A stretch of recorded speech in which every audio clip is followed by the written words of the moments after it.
So sa video ito ay maglalagay tayo ng detalye o magpapalit ng mga accessories or maliit na piyesa nitong ating motor. Ano nga ba yung mga dapat nating tandaan at malaman bago tayo magpalit nito at kung para saan nga ba yung bawat piyesang ito at kung paano yung pagdi-DIY ng paglalagay ng mga ito.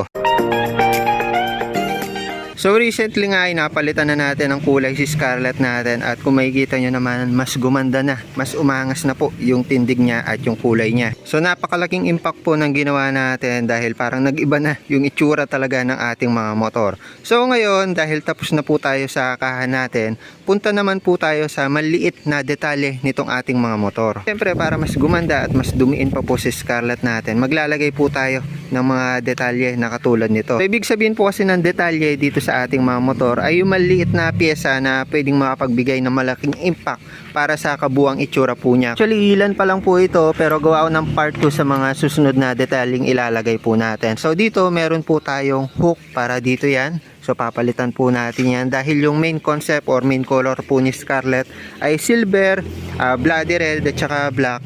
Yun lang po yung pinili kong kulay na detalye po natin. At saka ito kung makikita nyo naman. Ito naman po para dito yan, bracket. Dito sa may front shock po natin. Kung makikita nyo naman, sumakto po yung kulay nyo. Ayun o. Magkalapit. So, magmamatch pa rin po yung detalye na ilalagay po natin. Kasi sa mga stock po natin, halos black lang po sila. Tapos, hindi masyadong maporma tignan. Kaya naman may mga nabibiling aftermarket na katulad nito na kapag nilagay po natin dito or pinalitan po natin yung pyesa na to, malaki po yung impact, parang nagkaroon po ng another details. Yung ating mga motor na minsan makikita natin kapag nilapitan na lang. So yun po yung tinatawag na detalye. So yan, papalitan po natin yan dito. So actually may dalawang choice po ako, may nakita rin po ako. Dito rin po siya nilalagay. Ang kaso, ilalagay po natin siya dito sa hose. Hindi po natin siya malalagay dito dahil maliit lang po yung butas dito. Hindi katulad nito na mas malaki butas, kaya pag tinanggal natin tong bakal, sasakto po siya dito sa pinaka rubber natin. Same pa rin yung purpose niya na i-hold po itong ating brake hose nitong ating mga front brake. So goods pa rin naman. Yun po yung tatandaan natin kapag naglalagay po tayo ng detalye, hindi lang basta pinapaganda niya yung motor, dapat same purpose pa rin at also hindi po siya makakasira sa mga pyesa natin. Katulad na lang nito kasi kapag naglagay tayo nito, pwedeng masugat po itong pinaka brake hose po natin. Di tulad kapag naglagay po tayo dito sa rubber, which is dyan po talaga natin ilalagay yung bracket natin. Kasi nakapag-research na ako, hindi mo siya mapapasok dito mo siya ilalagay. So pwedeng masugat itong brake hose po natin. So para hindi masayang to, ilalagay ko na lang siya dito banda. So gagawin ko na lang siyang bracket nitong ating brake line para dito sa ating drum brake. So dito, lalagay ko na lang yan para kahit pa paano magamit pa rin natin to. Detalye pa rin. So mamaya ilalagay po natin. Yung iba naglalagay po ng Gorilla bracket. Nag-search po ako na napakamahal pero mas maporma. Pero sa purpose, hahawakan lang naman niya ito. Kaya naman ito, goods na to.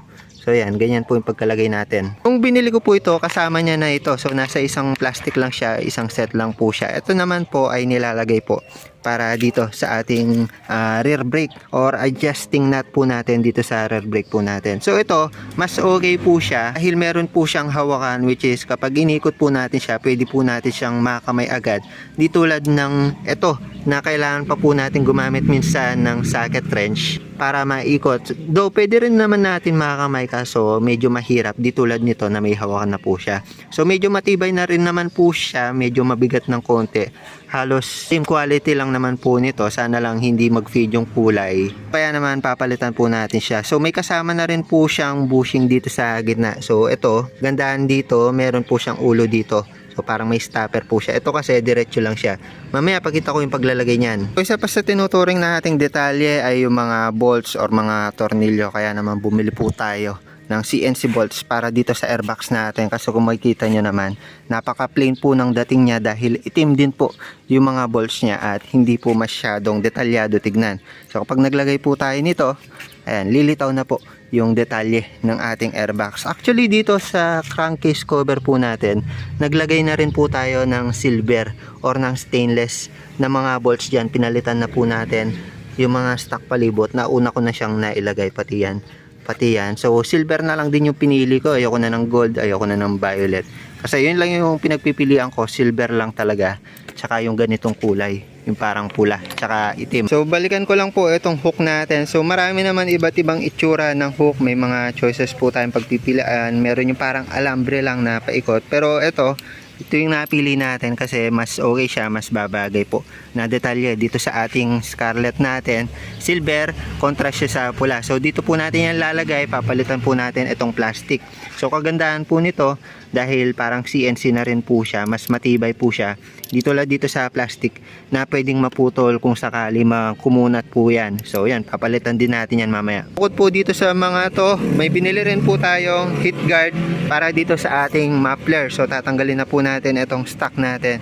Dahil kung makikita nyo, nasira po yan. So natamaan po nung isang araw, kaya naman nag-crack siya. So naghahanap ako ng ipangpapalit at nakakita ko nga ito.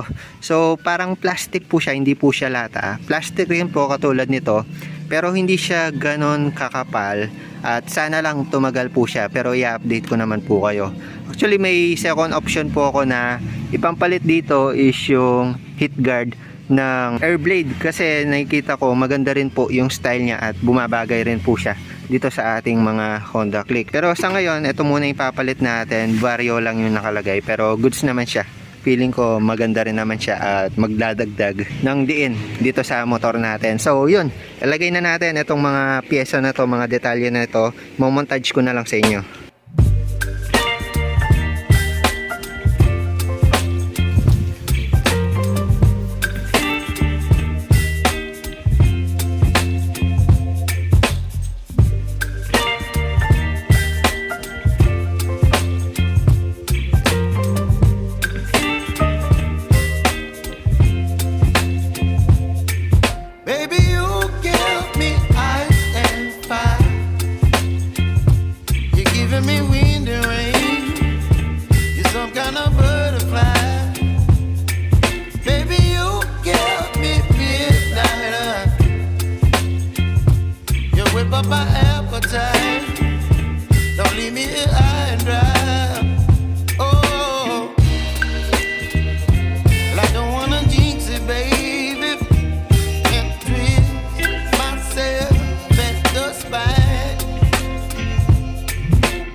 So maglalagay po ako ng mga link kung saan po natin nabili yung bawat piyesang kinabit po natin ngayon, at abangan nyo po yung part 2 ng paglalagay natin ng detalye dito kay Scarlett natin. So lang muna para sa video na ito. The more click, the more you know. Dagdag detalye dito sa ating mga motor.